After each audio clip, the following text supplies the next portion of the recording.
ಆತ್ಮೀಯ ವಿದ್ಯಾರ್ಥಿಗಳೇ, ನಿಮ್ಮೆಲ್ಲರಿಗೂ ನನ್ನ ನಮಸ್ಕಾರಗಳು. ನನ್ನ ಹೆಸರು ಶಿವಕುಮಾರ್ ಸೂರ್ಯವಂಶಿ. ನಿಮಗೆ ಸಮಾಜ ಅಧ್ಯಯನ ಪಾಠ ಮಾಡಿಸಲಿಕ್ಕೆ ಬಂದಿದ್ದೇನೆ. ಕಳೆದ ದಿನಗಳಲ್ಲಿ ನಾವು 8 ಅಧ್ಯಾಯಗಳನ್ನು ಇಲ್ಲಿವರೆಗೆ ನಾವು ಮುಗಿಸಿದ್ದೇವೆ. ಈಗ ನಾವು 9ನೇ ಅಧ್ಯಾಯಕ್ಕೆ ಅಂದರೆ ಸಮಾಜ ಪಾಠದಲ್ಲಿ ಸಮಾಜ ವಿಷಯದಲ್ಲಿ ನಾವು ಈಗ 9ನೇ ಅಧ್ಯಾಯಕ್ಕೆ ಬಂದಿದ್ದೇವೆ. ಪಾಠದ ಹೆಸರು ದುಡಿಮೆ ಮತ್ತು ಆರ್ಥಿಕ ಜೀವನ. ದುಡಿಮೆ ಮತ್ತು ಆರ್ಥಿಕ ಜೀವನ. ವಿದ್ಯಾರ್ಥಿಗಳೇ, ಒಂದು ವಿಷಯನ ಹೇಳೋಕ್ಕೆ ಇಷ್ಟಪಡ್ತೀನಿ ನಿಮಗೆ. ಪಾಠಕ್ಕೆ ಹೋಗೋದಕ್ಕಿಂತ ಮುಂಚೆ ನಮ್ಮ ಪ್ರೆಸೆಂಟ್ ಕ್ಲಾಸಿನವರು, ವಿಶೇಷವಾಗಿ ನಮ್ಮ ಪ್ರೆಸೆಂಟ್ ಕ್ಲಾಸಿನ ಮುಖ್ಯಸ್ಥರು ಹಾಗೂ ಎಲ್ಲ ಸಿಬ್ಬಂದಿ ವರ್ಗದವರು, ವಿದ್ಯಾರ್ಥಿಗಳೇ, ನಿಮ್ಮ ಸಲುವಾಗಿ, ನಿಮ್ಮ ಒಂದು ಜೀವನ, ನಿಮ್ಮ ಒಂದು ಭವಿಷ್ಯದಕ್ಕಾಗಿ ನಮ್ಮ ಸಂಸ್ಥೆಯವರು ಪಡುತ್ತಿರುವ ಒಂದು ಪ್ರಯತ್ನ, ನಿಮ್ಮ ಜೀವನದ ಯಶಸ್ವಿಯಾಗಿ ನಮ್ಮ ಸಂಸ್ಥೆಯು ಪಡೆಯುತ್ತಿರುವ ಒಂದು ಪ್ರಯತ್ನದಲ್ಲಿ ತಾವು ಒಳ್ಳೆ ರೀತಿಯಿಂದ ಅಭ್ಯಾಸ ಮಾಡಿ ತಮ್ಮ ಮುಂದಿನ ಜೀವನ ಮತ್ತು ಮುಂದಿನ ಭವಿಷ್ಯದಕ್ಕಾಗಿ ತಾವು ಒಳ್ಳೆ ರೀತಿಯಲ್ಲಿ ಅಭ್ಯಾಸ ಮಾಡ್ತೀರಂತೇಳಿ ನಾನು ನಿಮ್ಮನ್ನು ಕೇಳಿಕೊಳ್ಳುವನಾಗಿದ್ದೇನೆ. ವಿಶೇಷವಾಗಿ ಪ್ರೆಸೆಂಟ್ ಕ್ಲಾಸ್ನಲ್ಲಿ ಕೊಡುವಂಥ ಎಲ್ಲ ವಿಷಯಗಳು ಅತಿ ಮುಖ್ಯ ಮತ್ತು ಅತಿ ಪ್ರಾಮುಖ್ಯತೆಯಿಂದ ಕೂಡಿದೆ ಅಂಥೇಳಿ ನಾನು ನಿಮ್ಮನ್ನು ಹೇಳೋಕ್ಕೆ ಇಷ್ಟಪಡ್ತೇನೆ. ಸೊ ಈಗ ನಾವು ಪಾಠಕ್ಕೆ ಹೋಗೋದಕ್ಕಿಂತ ಮುಂಚೆವಾಗಿ ದುಡಿಮೆ ಮತ್ತು ಆರ್ಥಿಕ ನೋಡಿ, ಇದು ಪಾಠ ಎಷ್ಟು ಇಂಪಾರ್ಟೆಂಟ್ ಇದೆ ಅಂದರೆ ದುಡಿಮೆ ಮತ್ತು ಆರ್ಥಿಕ ಜೀವನ. ಇಲ್ಲಿ ಜೀವನನ ವಿಷಯಕ್ಕೆ ಬರೋಣ. ನಾವು ಜೀವನ ಅಂತ ವಿಷಯಕ್ಕೆ ಬಂದಾಗೆ ಪ್ರತಿಯೊಬ್ಬ ಮನುಷ್ಯನು ಮುಂಜಾನೆ ಎದ್ದ ತಕ್ಷಣ, ಹಾಸಿಗೆಯಲ್ಲಿ ಕಣ್ಣು ತೆಗೆದ ತಕ್ಷಣ ರಾತ್ರಿ ಮಲ್ಕೋವರೆಗೆ, ನಿದ್ದೆ ಬರೋವರೆಗೆ ಏನು ಮನುಷ್ಯನ ಜೀವನ ಇದೆ, ಈ ಮುಂಜಾನೆ ಕಣ್ಣು ತೆಗೆದ ಮೇಲೆ ಕಣ್ಣು ಮುಚ್ಚೋವರೆಗೆ ಈ ಸಮಯ ಏನಿದೆಲ್ಲ, ಇದಕ್ಕೆ ನಾವು ಮನುಷ್ಯನ ಜೀವನ ಅಂತೇಳಿ ಕರಿತೀವಿ, ಒಂದು ದಿವಸದ. ಸೊ ಈ ಜೀವನವನ್ನು ಅಂದರೆ ಒಂದು ಹಗಲನ್ನು ಕಳೀಲಿಕ್ಕೆ ಅಥವಾ ಒಂದು ರಾತ್ರಿಯನ್ನು ಕಳೀಲಿಕ್ಕೆ, ಒಂದು ದಿನವನ್ನು ಕಳೀಲಿಕ್ಕೆ ಮನುಷ್ಯನಿಗೆ ಏನೆಲ್ಲ ಬೇಕು? ಎದ್ದ ತಕ್ಷಣ ಪೇಸ್ಟ್ ಬೇಕು, ಟೀ ಕಾಫಿ ಬೇಕು, ಪೇಪರ್ ಬೇಕು, ಹಾಲ್ ಬೇಕು, ಸಕ್ಕರೆ ಚಹಾ ಪುಡಿ, ಟಿಫಿನ್ ಫುಡ್ ಐಟಮ್, ಮನೆಗೆ ಫುಡ್ ಐಟಮ್ ಬೇಕು. ಆಮೇಲೆ ಮಕ್ಕಳು ಸ್ಕೂಲಿಗೆ ಹೋಗಬೇಕು, ಮಕ್ಕಳು ಸ್ಕೂಲು ಬಟ್ಟೆ ಬುಕ್ಸು ಬ್ಯಾಗು, ಆಮೇಲೆ ತಾನು ಕೆಲಸಕ್ಕೆ ಹೋಗಬೇಕು, ಕೆಲಸದಲ್ಲಿ ದುಡ್ಡು ಬರಬೇಕು, ಮನೆ ಬಾಡಿಗೆ ಕೊಡಬೇಕು, ಸ್ವಂತ ಇದ್ದರೆ ಅಡ್ಡಿಲ್ಲ, ಕರೆಂಟ್ ಬಿಲ್ ಕಟ್ಟಬೇಕು, ನೀರಿನ ಬಿಲ್ ಕಟ್ಟಬೇಕು, ಹಾಲಿನ ಬಿಲ್ ಕಟ್ಟಬೇಕು, ಟಿ ವಿ ರೀಚಾರ್ಜ್ ಹಾಕಬೇಕು, ಮೊಬೈಲ್ ರೀಚಾರ್ಜ್ ಹಾಕಬೇಕು. ಸೊ ಇವೆಲ್ಲ ಖರ್ಚುಗಳೇನಿದೆಯಲ್ಲ ಎಲ್ಲಿಂದ ಬರ್ತದೆ? ವಿದ್ಯಾರ್ಥಿಗಳಿಗೆ ತಮ್ಮ ಮನೆಯಲ್ಲಿ ತಮ್ಮದು ಕೂಡ ಒಂದು ಜೀವನ ಇದೆ ಅಂತ ಹೇಳಿ ನಾನು ಅನ್ಕೋತೀನಿ. ಕೆಲವೊಬ್ಬರು ಪ್ರಮಾಣ ಶ್ರೀಮಂತಿಕೆಯಿಂದ ಕುಂತಿರ್ಬೋದು, ಕೆಲವರು ಜೀವನ ಪ್ರಮಾಣ ಶ್ರೀಮಂತಿಕೆಯಿಂದ ಕುಂತಿರ್ಬೋದು, ಕೆಲವರು ಜೀವನ ಬಡತನದಲ್ಲಿ ಕೂತಿರ್ಬೋದು, ಕೆಲವರು ಮಧ್ಯಮ ವರ್ಗದಲ್ಲಿ ಕೂಡಿದಿರ್ಬೋದು. ಬಡತನ ಇರಲಿ, ಶ್ರೀಮಂತನೇ ಇರಲಿ, ಬಡವರೇ ಇರಲಿ, ಏನೇ ಇರಲಿ, ದುಡ್ಡು ಅನ್ನೋದು ಎಲ್ಲರಿಗೆ ಬೇಕಾದಂಥ ವಿಷಯ. ಶ್ರೀಮಂತರಿಗೆ ದುಡ್ಡು ಬೇಡ, ಬಡವರಿಗೆ ಅಷ್ಟೇ ಬೇಕು, ಮಧ್ಯಮದವರಿಗೆ ಕಡಿಮೆ ಬೇಕು. ಎಲ್ಲರಿಗೆ ದುಡ್ಡು ಬೇಕು. ಈ ದುಡ್ಡು ಬರಬೇಕಂದ್ರೆ ಎಲ್ಲಿಂದ ಬರ್ತದೆ? ದುಡ್ಡು ಬರಬೇಕಂದ್ರೆ ಮನುಷ್ಯನಿಗೆ ಎಲ್ಲಿಂದ ಬರ್ತದೆ? ದುಡಿಮೆ. ಎಲ್ಲಿಂದ ಬರ್ತದೆ? ದುಡಿಮೆ. ನೋಡಿ, ದುಡಿಮೆ ಆದಮೇಲೆ ಏನು ಬರ್ತದೆ? ಮನುಷ್ಯನ ಹತ್ರ ಹಣ ಬರ್ತದೆ. ಆ ಹಣದಿಂದ ಮನುಷ್ಯನು ತನ್ನ ಜೀವನವನ್ನು ನೀಗಿಸಿಕೊಂಡು ಹೋಗ್ತಾ ಇರ್ತಾನೆ. ಈ ದುಡಿಮೆ ಮತ್ತು ಆರ್ಥಿಕ ಜೀವನ. ನೋಡಿ, ದುಡಿಮೆ ಮತ್ತು ಆರ್ಥಿಕ, ಈ ಎರಡು ವಿಷಯಗಳೇನಿಲ್ಲ, ದುಡಿಮೆ ಮತ್ತು ಆರ್ಥಿಕ, ಇವು ಒಂದೇ ನಾಣ್ಯದ ಎರಡು ಮುಖಗಳಂತೇಳಿ ನಾನು ನಿಮ್ಮನ್ನು ಹೇಳಕ್ಕೆ ಇಷ್ಟಪಡ್ತೇನೆ. ಒಂದೇ ನಾಣ್ಯದ ಎರಡು ಮುಖಗಳು. ಹೇಗಂದರೆ, ದುಡಿಮೆ ಮಾಡಿದ್ರೆ ಹಣ ಬರ್ತದೆ, ಹಣದಿಂದ ಆರ್ಥಿಕ ಜೀವನ ನಡೀತದೆ. ಒಂದು ವೇಳೆ ಆರ್ಥಿಕ ಜೀವನ ಮಾಡಬೇಕಂದ್ರೆ ಮನುಷ್ಯನಿಗೆ ದುಡಿಮೆ ಬೇಕು, ಹಣ ಬೇಕು, ದುಡಿಮೆ ಬೇಕು. ಸೊ ಇವೆರಡೇನವಲ್ಲ, ಒಂದೇ ನಾಣ್ಯದ ಎರಡು ಮುಖಗಳಂತೇಳಿ ನಾನು ನಿಮ್ಮನ್ನು ಹೇಳಕ್ಕೆ ಇಷ್ಟಪಡ್ತೇನೆ. ಸೊ ದುಡಿಮೆ ಎಷ್ಟು ಅವಶ್ಯಕತೆ ಇದೆ ಮನುಷ್ಯನಿಗೆ ಮತ್ತು ಎಷ್ಟು ಮುಖ್ಯ ಇದೆ ಅಂದರೆ, 12ನೇ ಶತಮಾನದಲ್ಲಿ ನಮ್ಮ ಜಗಜ್ಯೋತಿ ಬಸವಣ್ಣನವರು ಹೇಳ್ತಾರೆ, ಕಾಯಕವೇ ಕೈಲಾಸ ಅಂತೇಳಿ. ಕಾಯಕವೇ ಕೈಲಾಸ. ನೋಡ್ರಿ ಇಲ್ಲಿ, ಕಾಯಕವೇ ಕೈಲಾಸ. ಕಾಯಕ ಏನಿದು? ಕಾಯಕ ಅಂದರೆ ಕೆಲಸದ ಇನ್ನೊಂದು ಹೆಸರು ದುಡಿಮೆ. ಸೊ ಕಾಯಕ ಅನ್ನೋದೇ ಕೈಲಾಸ ಆಗಿದೆ ಅಂತೇಳಿ ನಮ್ಮ ಬಸವಣ್ಣನವರು ಹೇಳ್ತಾರೆ. ಹೇಗಪ್ಪ ಇದು ಕಾಯಕ ಅನ್ನೋದೇ ಕೈಲಾಸ? ಹೇಗೆ? ನಾವು ಕೆಲಸ ಮಾಡಿದ್ಮೇಲೆ ನಮ್ಮ ಹತ್ರ ದುಡ್ಡು ಬರೋದು, ನಮ್ಮ ಹತ್ರ ದುಡ್ಡು ಬಂದ ಮೇಲೆ ನಾವು ಉತ್ತಮವಾದಂಥ ಜೀವನ ಮಾಡಲಿಕ್ಕೆ ಅನುಕೂಲವಾಗುತ್ತದೆ. ಯಾರ ಜೀವನ ಉತ್ತಮವಾಗಿರ್ತದೆ ಅವರು ಇನ್ನೊಬ್ಬರಿಗೆ ಸಹಾಯ ಮಾಡಲಿಕ್ಕೆ ಕೈಯನ್ನು ಮುಂದೆ ತರ್ತಾರೆ. ಯಾರ ಹತ್ರ ಹಣ ಇದೆ ಅವರು ಇನ್ನೊಬ್ಬರು ಬಡವರು, ಇನ್ನೊಬ್ಬರು ಕಷ್ಟದಲ್ಲಿದ್ದವರನ್ನು ನೋಡಿ, ನನ್ನ ಹತ್ರ 10 ರೂಪಾಯಿ ಇದೆ, ನಾನು 2 ರೂಪಾಯಿ ಇನ್ನೊಬ್ಬರಿಗೆ ಸಹಾಯ ಮಾಡಬೇಕಂತೇಳಿ ಮನುಷ್ಯನಿಗೆ ಆಲೋಚನೆ ಬರ್ತದೆ. ಯಾವಾಗ? ದುಡ್ಡಿದ್ದಾಗ, ಜೇಬಿನಲ್ಲಿ ದುಡ್ಡಿದ್ದಾಗ. ಒಂದು ವೇಳೆ ದುಡ್ಡಿಲ್ಲ ಅಂದರೆ, ಮನುಷ್ಯನಿಗೆ ಜೇಬಿನಲ್ಲಿ ದುಡ್ಡಿಲ್ಲ ಅಂದರೆ ಏನು ಮಾಡ್ಲಿಕ್ಕೆ ಸಾಧ್ಯ? ಅವನೇ ಇನ್ನೊಬ್ಬರಿಗೆ ಕೈ ಚಾಚಬೇಕಾಯ್ತು, ನಾನು ಕಷ್ಟದಲ್ಲಿದ್ದೀನಪ್ಪ, ನನಗೆ ಸ್ವಲ್ಪ ಸಹಾಯ ಮಾಡಿರಿ. ಈ ಸಹಾಯ ಮಾಡಬೇಕಂದ್ರೆ ಏನು ಬೇಕು? ಹಣ ಬೇಕು, ದುಡ್ಡು ಬೇಕು. ಈ ದುಡ್ಡು ಬೇಕಂದ್ರೆ ಎಲ್ಲಿಂದ ಬರ್ತದೆ? ದುಡಿಮೆ ಮಾಡಬೇಕು, ಕೆಲಸ ಮಾಡಬೇಕು, ಕಾಯಕ ಮಾಡಬೇಕು. ಸೊ ಈ ದುಡಿಮೆ ಮತ್ತು ಈ ಆರ್ಥಿಕ ಜೀವನ, ಈ ಕೆಲಸ, ಈ ಹಣ, ಇದ್ರ ಏನು ಮಹತ್ವ ಇದೆ ಮನುಷ್ಯನಿಗೆ? ಒಂದು ಮನುಷ್ಯನಿಗೆ ಅಷ್ಟೇ ಅಲ್ಲ, ಒಂದು ಕುಟುಂಬಕ್ಕೆ ಅಷ್ಟೇ ಅಲ್ಲ, ಒಂದು ಸಮಾಜಕ್ಕೆ ಅಷ್ಟೇ ಅಲ್ಲ, ಒಂದು ರಾಜ್ಯ, ಒಂದು ದೇಶಕ್ಕೆ ಈ ದುಡಿಮೆ ಮತ್ತು ಆರ್ಥಿಕತೆ ಎಷ್ಟು ಮುಖ್ಯವಾಗಿದೆ ಅನ್ನೋದನ್ನು ನಾವಿಲ್ಲಿ ಪಾಠದಲ್ಲಿ ನೋಡೋರಾಗಿದ್ದೇವೆ. ಸೊ ಹಾಗಾದರೆ ನಾವೀಗ ಪಾಠಕ್ಕೆ ಬರೋಣ. ನೋಡ್ರಿಲೆ, ದುಡಿಮೆ ಮತ್ತು ಆರ್ಥಿಕ ಜೀವನ ಪಾಠದ ಹೆಸರು. ಈ ಅಧ್ಯಾಯದಲ್ಲಿ ಕೆಳಗಿನ ಅಂಶಗಳನ್ನು ನಾವು ನೋಡೋರಾಗಿದ್ದೇವೆ. ಏನೇನು ಅಂಶಗಳನ್ನು ನಾವು ನೋಡೋರಾಗಿದೆ ಈ ಅಧ್ಯಾಯದಲ್ಲಿ ಅಂದರೆ, ಒಂದು ಶ್ರಮ ವಿಭಜನೆ ಮತ್ತು ವರ್ಗಗಳು. ಶ್ರಮ ಅಂದರೆ ಕಷ್ಟ, ಕೆಲಸ, ದುಡಿಮೆ. ವಿಭಜನೆ ಅಂದರೆ ಡಿವೈಡೇಷನ್ ಅಂತ ಹೇಳಿ ಕರಿತೀವಿ ನಾವು ಇಂಗ್ಲೀಷ್ನಲ್ಲಿ. ಭಾಗಗಳು, ಕೆಲಸದ ಭಾಗಗಳು ಮತ್ತು ವರ್ಗಗಳು. ಯಾವ್ಯಾವ ವರ್ಗದಲ್ಲಿ ಯಾವ್ಯಾವ ರೀತಿ ಕೆಲಸ ಹಂಚಿ ಹೋಗಿದೆ. ಎಕ್ಸಾಂಪಲ್, ಉದಾಹರಣೆಗಾಗಿ ಹೇಳಬೇಕಾದ್ರೆ, ನಾವು ಚಪ್ಪಲಿ ಹೊಲಿಯೋರನ್ನು ಸಮಗಾರ ಅಂತ ಹೇಳಿ ಕರಿತೀವಿ, ಚಮಾರ್ ಅಂತೇಳಿ ಕರಿತೀವಿ. ಮತ್ತು ಗಡಿಗೆ ಮಾಡೋರನ್ನು, ಮಣ್ಣಿನ ಮಡಿಕೆ ಮಾಡೋರನ್ನು ನಾವು ಕುಂಬಾರ ಅಂತೇಳಿ ಕರಿತೀವಿ. ಸೊ ಈ ರೀತಿ ಕೆಲಸಗಳು ಏನಾಗ್ತದೆ, ಶ್ರಮ ಅನ್ನೋದು ಏನಾಗ್ತದೆ, ವರ್ಗಗಳಲ್ಲಿ ವಿಭಜನೆಯಾಗಿ ಡಿವೈಡೇಷನ್ ಆಗಿ ಹೋಗ್ತಾ ಇದೆ. ಎರಡನೇದಾಗಿ ದುಡಿಮೆಯಲ್ಲಿನ ತಾರತಮ್ಯಗಳು, ಕೆಲಸದಲ್ಲಿನ ತಾರತಮ್ಯಗಳು. ಆಮೇಲೆ ನಿರುದ್ಯೋಗ, ನೋಟ್ಸ್, ಅನ್ಎಂಪ್ಲಾಯ್ಡ್ ಅಂತ ಕರಿತೀವಿ ನಾವು ಇಂಗ್ಲೀಷ್ನಲ್ಲಿ. ಅನ್ಎಂಪ್ಲಾಯ್ಡ್, ದುಡಿಮೆ, ನಿರುದ್ಯೋಗದ ಪ್ರಕಾರಗಳು. ಅದರಲ್ಲಿ ಎಷ್ಟು ಟೈಪ್, ಯಾವ ಟೈಪ್ ನಿರುದ್ಯೋಗಗಳು ಇವೆ, ಅದಕ್ಕೆ ಕಾರಣಗಳೇನು? ಮನುಷ್ಯನಿಗೆ ದುಡಿಮೆ ಕೆಲಸ ಇಲ್ಲ ಅಂದರೆ ನಿರುದ್ಯೋಗದಲ್ಲಿದ್ದಾನೆ ಅಂದರೆ ಯಾಕೆ, ಏನು ಕಾರಣಗಳು? ಆಮೇಲೆ ಪರಿಹಾರ ರೂಪಗಳು, ಅದಕ್ಕೆ ಏನು ದಾರಿ ಇದೆ, ಅದನ್ನು ಪರಿಹಾರ ಮಾಡಬೇಕಾದ್ರೆ ಯಾವ ದಾರಿಗಳಿದೆ, ಅದನ್ನೆಲ್ಲ ನಾವು ಇದರಲ್ಲಿ ಕಾಣುವರಾಗಿದ್ದೇವೆ. ಮತ್ತು ಸಂಘಟಿತ ಮತ್ತು ಅಸಂಘಟಿತ ಕೆಲಸಗಾರರು ನಾವು ಎರಡು ತರಹದ ಕೆಲಸಗಾರರು ನಾವು ಕಾಣುವರಾಗಿದ್ದೇವೆ. ಒಂದು ಸಂಘಟಿತ ಕೆಲಸಗಾರರು ಅಥವಾ ಸಂಘಟಿತ ಕಾರ್ಮಿಕರು, ಇನ್ನೊಂದು ಅಸಂಘಟಿತ ಕಾರ್ಮಿಕರು ಅನ್ನುವಂಥ ನಾವು ಎರಡು ಕಾರ್ಮಿಕ ವರ್ಗದವರು ನಾವಿಲ್ಲಿ ಕಾಣುವರಾಗಿದ್ದೇವೆ. ದುಡಿಮೆ ಎಂಬುದು ಉದ್ದೇಶವೊಂದರ ಸಾಧನೆಗಾಗಿ ನಡೆಸಲಾಗುವ ಕಾರ್ಯ. ನೋಡಿ, ದುಡಿಮೆ ಎಂಬುದು ಏನಿದೆ ಅಂತ, ಉದ್ದೇಶವೊಂದರ ಸಾಧನೆಗಾಗಿ ನಡೆಸಲಾಗುವ ಕಾರ್ಯ ಅಥವಾ ಕೆಲಸ. ಒಂದು ಉದ್ದೇಶ ಇದೆ, ಪ್ರತಿಯೊಬ್ಬ ಮನುಷ್ಯನಿಗೆ ಒಂದೊಂದು ಉದ್ದೇಶ ಇದೆ.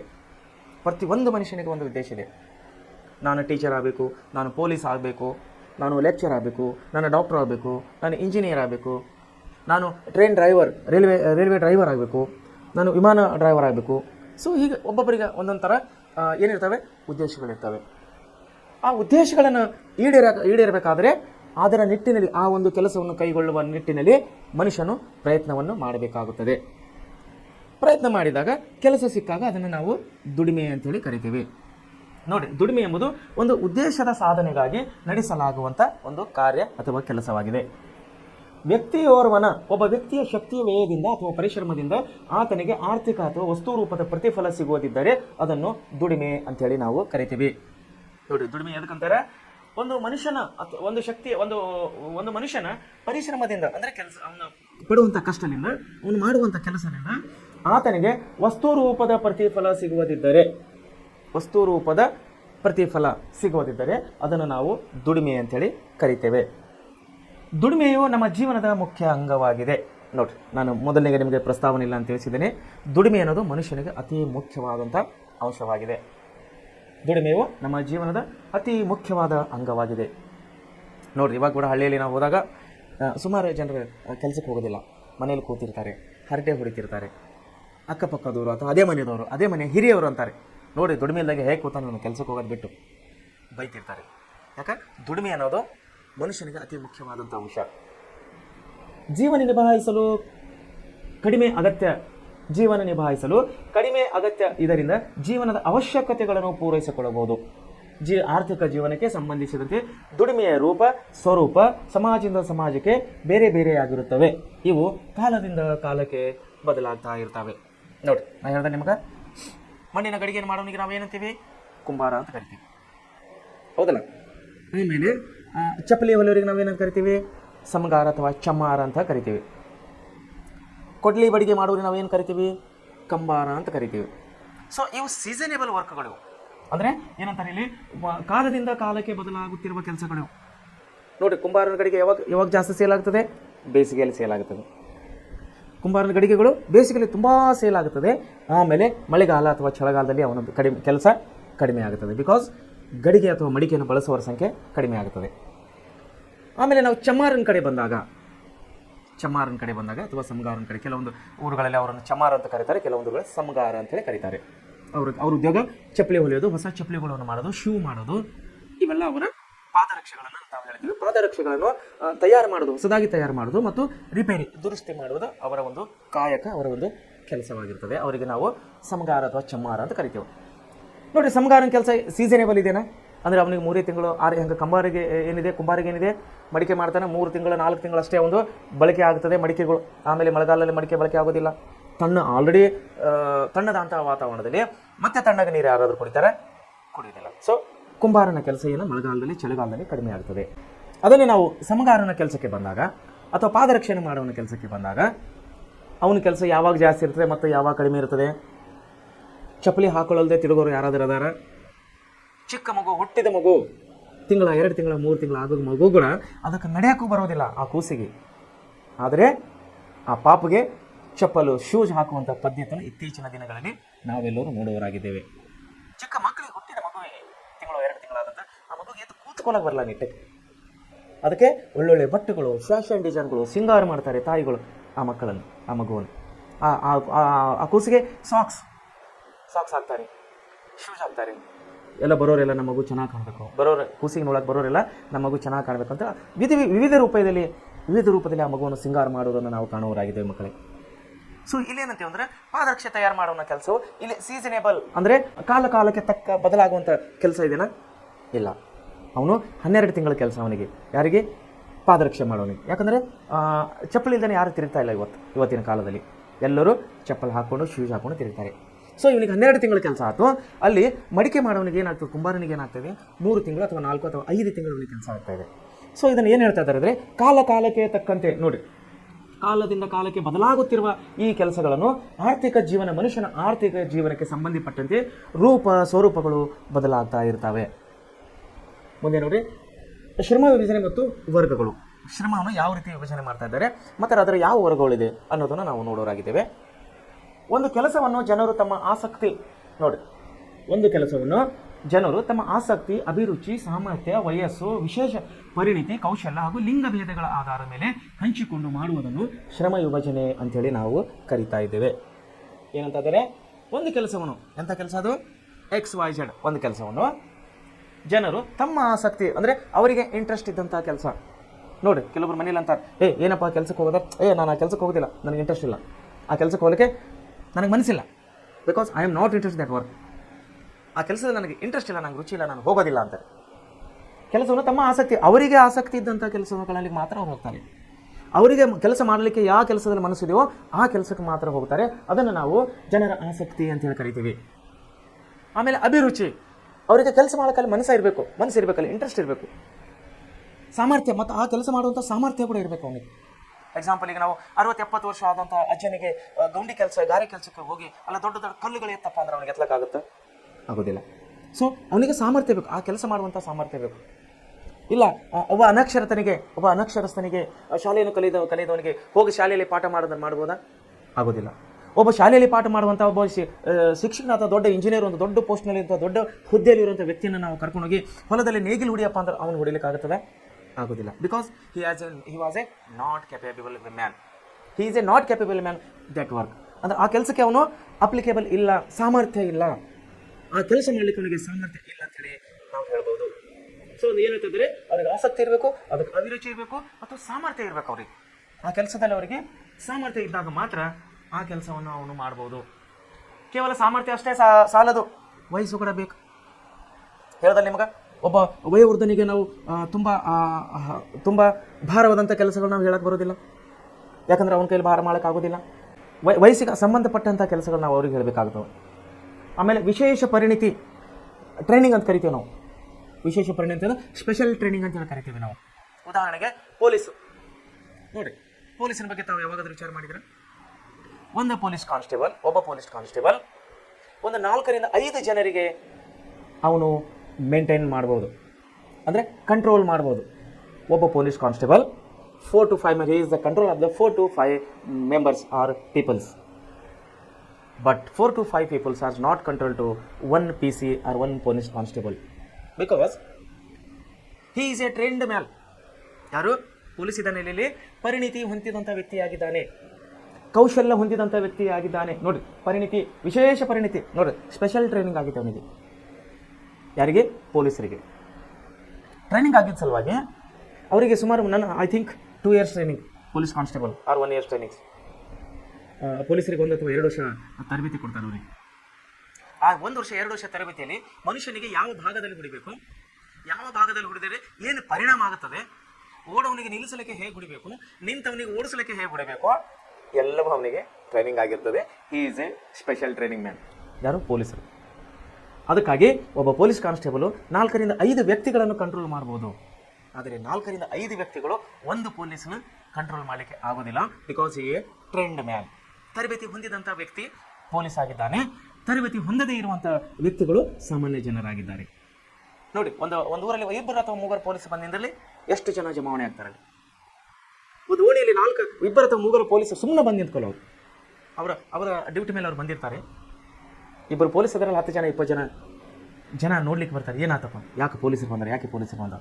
ಯಾಕಂದರೆ ಅವರ ಉಡುಗೆ ತೊಡುಗೆ, ಅವರ ಒಂದು ಸ್ಟೈಲ್, ಅವ್ರ ವರ್ಕಿಂಗ್ ಸ್ಟೈಲ್, ಅವರ ಏನಂತೀರಿ ಬಾಡಿ ಲ್ಯಾಂಗ್ವೇಜ್, ಈ ಎಲ್ಲವನ್ನು ನೋಡಿದಾಗ ಅವರು ತರಬೇತಿ ಹೊಂದಿದಂಥ, ವಿಶೇಷ ತರಬೇತಿ ಹೊಂದಿದಂಥ ವ್ಯಕ್ತಿಗಳಾಗಿರ್ತಾರೆ ಪೊಲೀಸರು.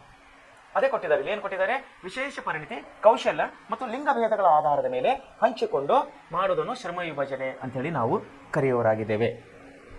ಉದಾಹರಣೆಗೆ, ನಾವು ತೊಡುವ ಬಟ್ಟೆಗಳನ್ನು ಸಿದ್ಧಪಡಿಸಲು ಕೃಷಿಕರು, ನೇಕಾರರು, ಬಣ್ಣ ಹಾಕುವವರು, ವರ್ತಕರು, ದರ್ಜಿಗಳು ಎಲ್ಲರೂ ಬೇರೆ ಬೇರೆ ನೆಲೆಗಳಲ್ಲಿ ದುಡಿಯುವವರಾಗಿದ್ದಾರೆ.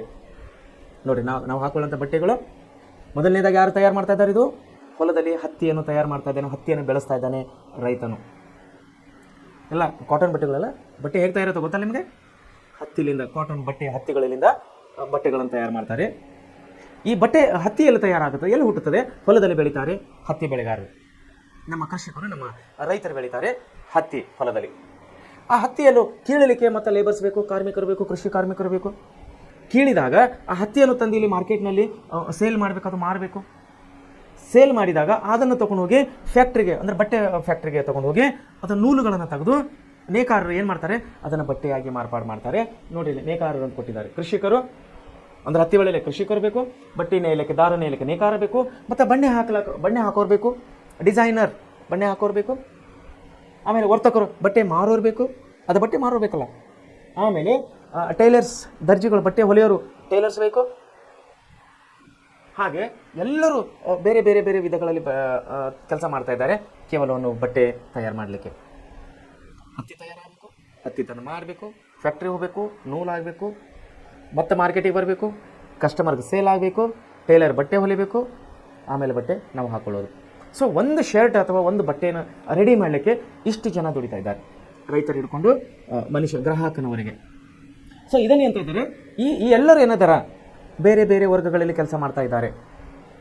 ಉದ್ದೇಶ ಒಂದೇ ಆಗಿದೆ, ರೈತನ ಉದ್ದೇಶ ಒಂದೇ ಆಗಿದೆ, ಬಟ್ಟೆ ತಯಾರು ಮಾಡೋದು. ಮಧ್ಯದಲ್ಲಿ 4-5 ಜನ ಇದ್ದಾರೆ, ಬೇರೆ ಬೇರೆ ವಿಧದಲ್ಲಿ ಕೆಲಸ ಮಾಡ್ತಾ ಇದ್ದಾರೆ. ಉದ್ದೇಶ ಏನಾಗಿದೆ? ಬಟ್ಟೆ ತಯಾರು ಮಾಡೋದು.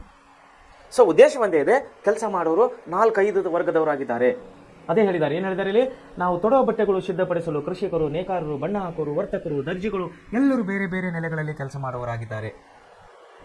ಶ್ರಮ ವಿಭಜನೆ ಯಾವ ರೀತಿ ಶ್ರಮವನ್ನು ವಿಭಜನೆ ಮಾಡಬೇಕು ನೋಡಿ. ವಿಶೇಷ ಪರಿಣಿತರಿಗೆ ಸ್ಪೆಷಲ್ ಟ್ರೈನರ್ ಅಂತ ಕರಿತೇವೆ ನಾವು. Special trainer, trained special trained ಅಂತ ಕರಿತೀವಿ ಇಂಗ್ಲೀಷ್ನಲ್ಲಿ ನಾವು. ವಿಶೇಷ ಪರಿಣಿತಿ ಹೊಂದಿದವರು. ಇಲ್ಲಿ ಏನಂತ ಇದ್ದಾರೆ? ವಿಶೇಷ ಪರಿಣಿತಿಗೆ ಕಾರಣವಾಗುವುದು ವಿಶೇಷ ಪರಿಣಿತಿ, ಸ್ಪೆಷಲ್ ಟ್ರೈನಿಂಗ್ ಎಂದರೆ ಯಾವುದಾದರೂ ನಿರ್ದಿಷ್ಟ ಕ್ಷೇತ್ರದಲ್ಲಿ ಸಾಕಷ್ಟು ಆಳವಾದ ಪರಿಣಿತಿ, ತರಬೇತಿ, ಕೌಶಲ್ಯ ಪಡೆಯುವುದು ಎಂದರ್ಥ. ಶ್ರಮ ವಿಭಜನೆಯು ಇಂದು ಜನರ ವಿವಿಧ ಕ್ಷೇತ್ರಗಳಲ್ಲಿ ಪರಿಶ್ರಮಿಸಿ ಆರ್ಥಿಕ ಲಾಭ ಪಡೆಯಲು ಸಹಾಯವಾಗಿದೆ.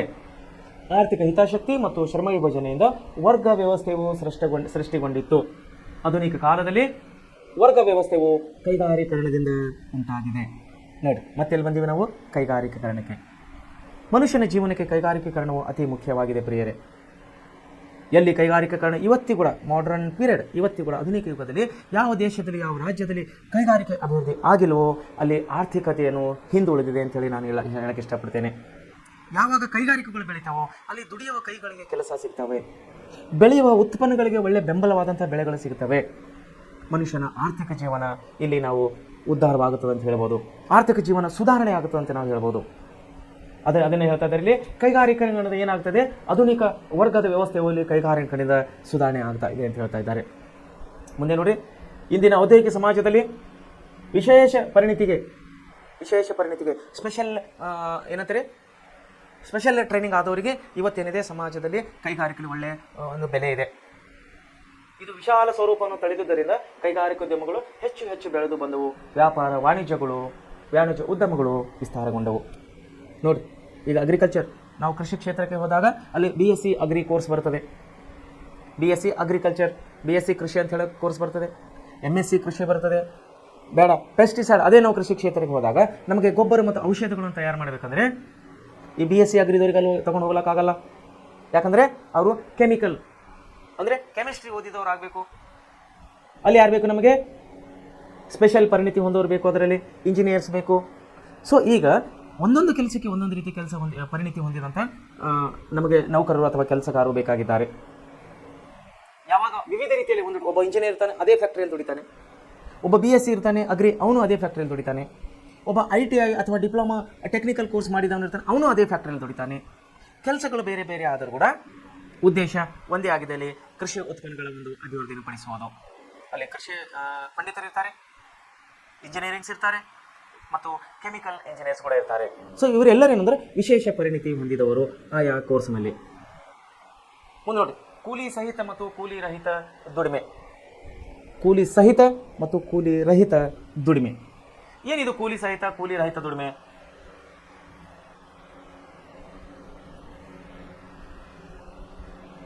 ನಾವಿಲ್ಲಿ ಕೆಲವೊಂದು ಚಿತ್ರಗಳನ್ನು ನೋಡುವವರಾಗಿದ್ದೇವೆ. ಈ ಚಿತ್ರ ಬಗ್ಗೆ ನಿಮಗೆ ತಿಳಿಸಿ ಹೇಳ್ತೀನಿ ನಾನು.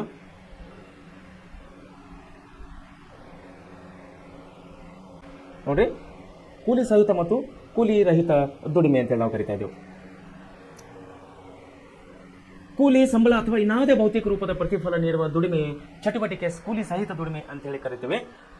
ಆರ್ಥಿಕ ಪ್ರತಿಫಲಕ್ಕಾಗಿ ಹೊಲದಲ್ಲಿ ಉಳುವುದು, ಕಾರ್ಖಾನೆಯಲ್ಲಿ ದುಡಿಯುವುದು, ಶಾಲೆಯಲ್ಲಿ ಉಪನ್ಯಾಸ ಮಾಡುವುದು, ಕಟ್ಟಡ ಕಟ್ಟುವುದು, ವಾಹನಗಳ ರಿಪೇರಿ ಮಾಡುವುದು ಮುಂತಾದ ವಿವಿಧ ಬಗೆಯ ದುಡಿಮೆಯ ಚಟುವಟಿಕೆಗಳಲ್ಲಿ ತೊಡಗುವುದು, ಇವೆಲ್ಲವೂ ಇಂದಿನ ಸಂಕೀರ್ಣ ಸಮಾಜದಲ್ಲಿ ಬದುಕಿಗೆ ಅನಿವಾರ್ಯವಾಗಿವೆ. ನೋಡ್ರಿ, ಕೂಲಿ ಸಂಬಳ, ಕೂಲಿ ಸಹಿತ ಮತ್ತು ಕೂಲಿ ರಹಿತ. ಕೂಲಿ ರಹಿತ ಹೊಲವನ್ನು ಉಳುಮೆ ಮಾಡುವುದು.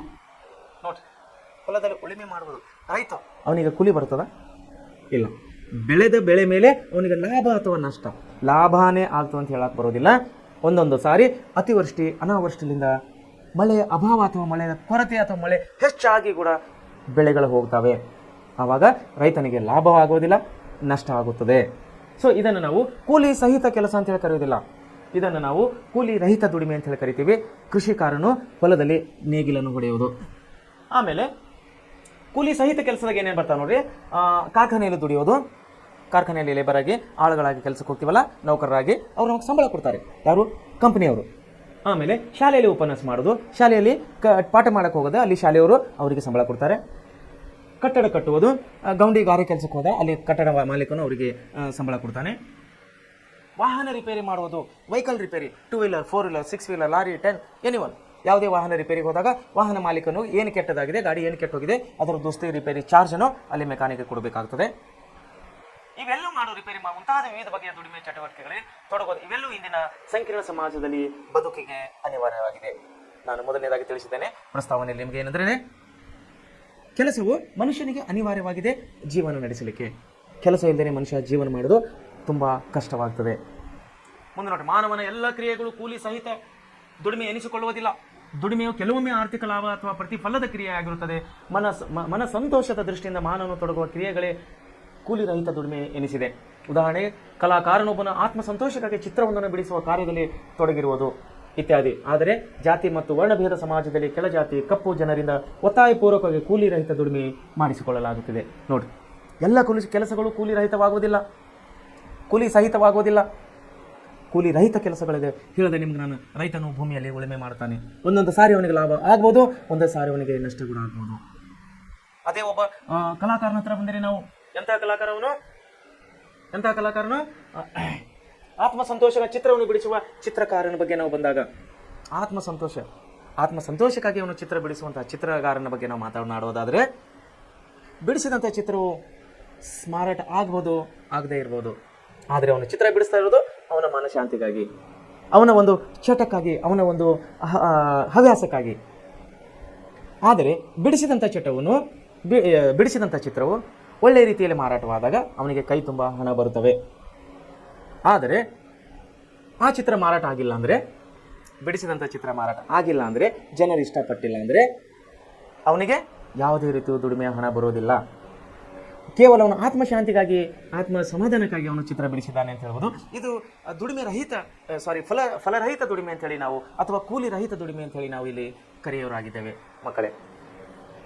ದುಡಿಮೆ ಮತ್ತು ಕೂಲಿ ಹಂಚಿಕೆಯಲ್ಲಿ ಕಾಣಬರುವ ಈ ಅಸಮಾನತೆಯನ್ನು ನೋಡಿ, ದುಡಿಮೆ ಮತ್ತು ಕೂಲಿ ಹಂಚಿಕೆಯಲ್ಲಿ ಬರುವ ಈ ಅಸಮಾನತೆಯನ್ನು ದುಡಿಮೆಯ ತಾರತಮ್ಯ ಅಥವಾ ದುಡಿಮೆಯಲ್ಲಿ ಭೇದ ಭಾವ ಎನ್ನಬಹುದು.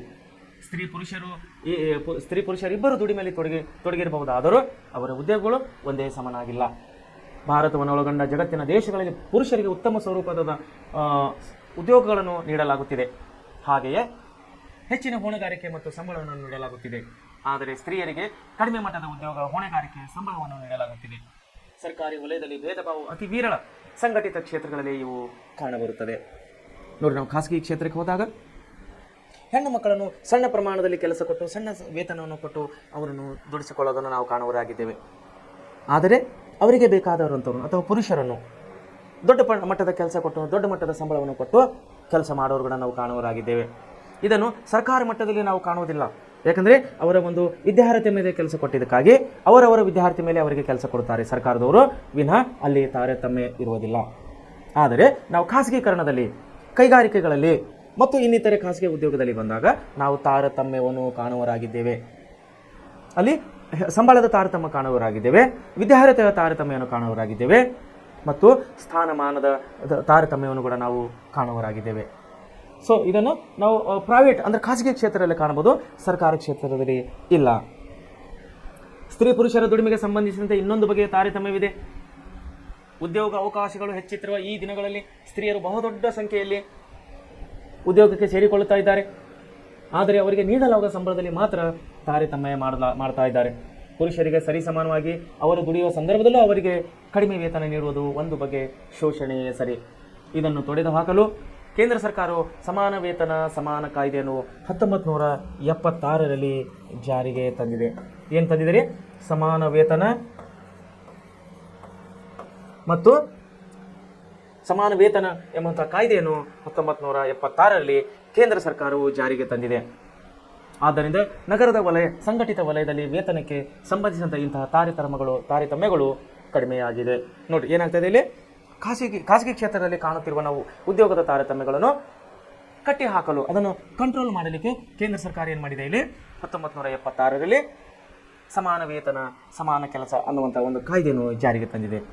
ಅಂದರೆ ಹೆಣ್ಣು ಮಕ್ಕಳಿಗೆ ತಾರತಮ್ಯ ಮಾಡುವುದು ಕೆಲಸದಲ್ಲಿ, ಗಂಡು ಮಕ್ಕಳಿಗೆ ತಾರತಮ್ಯ ಮಾಡುವುದು, ಇದನ್ನೆಲ್ಲವೂ ನಾವು ಖಾಸಗಿ ಕ್ಷೇತ್ರದಲ್ಲಿ ಮಾತ್ರ ಕಾಣುವರಾಗಿದ್ದೇವೆ. ಇದನ್ನು ತೊಡೆದುಹಾಕಲು ಸರ್ಕಾರವು 1976ರಲ್ಲಿ ಸಮಾನ ವೇತನ ಎಂಬ ಕಾಯ್ದೆಯನ್ನು ಜಾರಿಗೆ ತಂದಿದೆ. ಸೊ ಅದಕ್ಕಾಗಿ ಕೃಷಿ ಸಮಾಜವು ಕೂಡ ಲಿಂಗ, ವಯಸ್ಸು, ಸಾಮರ್ಥ್ಯಗಳ ಆಧಾರದ ಮೇಲೆ ಕೆಲಸ ಕಾರ್ಯಗಳನ್ನು ಸಮಾನ ರೀತಿಯಲ್ಲಿ ಹಂಚಿಕೆ ಮಾಡುತ್ತದೆ. ಹಾಗೂ ಕೂಲಿ ನೀಡುವುದರಲ್ಲಿ ಇಲ್ಲಿಯೂ ಭೇದ ಭಾವವಿದೆ. ಅಕ್ಷರತೆಯ ಪ್ರಮಾಣ ಹೆಚ್ಚಾದಂತೆಲ್ಲ ಇಂತಹ ಭೇದ ಭಾವಗಳು ಕಡಿಮೆಯಾಗುತ್ತಾ ಬರುತ್ತದೆ. ಸೊ ಇದಕ್ಕೆಲ್ಲ ಕಾರಣ, ಇದೆಲ್ಲ ಸಮಸ್ಯೆಗಳನ್ನು ನಾವು ಬಗೆಹರಿಸಬೇಕಂದ್ರೆ ಮನುಷ್ಯನಿಗೆ ಒಂದೇ ಒಂದು ಆಯುಧ, ಅದು ಅಕ್ಷರ ಜ್ಞಾನ.